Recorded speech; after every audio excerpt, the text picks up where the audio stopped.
une entreprise peut-elle valoriser la démarche RSE qu'elle entreprend? C'était le thème soulevé lors des dernières rencontres du management durable à la CCIG. Car une fois initiée, la responsabilité sociétale des entreprises doit être portée par tous les collaborateurs et communiquée au mieux auprès des clients. Que faut-il ne pas négliger? La réponse d'une spécialiste, Marie-Gabrielle Cajoli. Ce qui est important pour ne pas tomber dans ce que tout le monde craint ou rejette, le greenwashing, le greenbashing ou le bluewashing, c'est d'être dans le concret. C'est-à-dire qu'il faut trouver des référentiels qui conviennent à son histoire, son organisation. Il faut toujours prendre le temps de la réflexion. Quand on est enthousiaste et qu'on a décidé de se lancer dans la RSE, on a souvent cette espèce d'émulation et d'impatience. On aimerait que ça arrive demain. La RSE, ça se pense, ça se planifie et ça se développe progressivement. Deux entreprises genevoises ont témoigné dans ce cadre.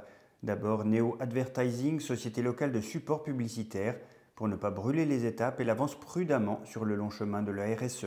On le fait déjà depuis 2016, on peut dire, de manière formalisée et structurée. Et puis en ajoutant petit à petit, on va dire, des certifications, des labels qui nous semblaient pertinents, bien taillés sur les ressources de l'entreprise. Le plus important, c'est vraiment la crédibilité par rapport à cette démarche, la crédibilité en interne déjà.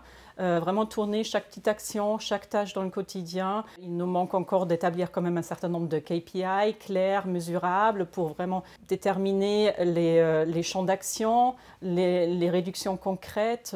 C'est une marche qui évolue jour à jour, semaine par semaine. Je pense qu'on n'arrive jamais au bout. La société familiale Aprotech, spécialisée dans l'éclairage de secours, est convaincue par l'effet d'entraînement que peuvent apporter des employés motivés par des actions durables. Ce qui est le plus important, je pense, c'est vraiment d'avoir des ambassadeurs de cette démarche RSE au sein de l'entreprise pour que justement les actions prennent.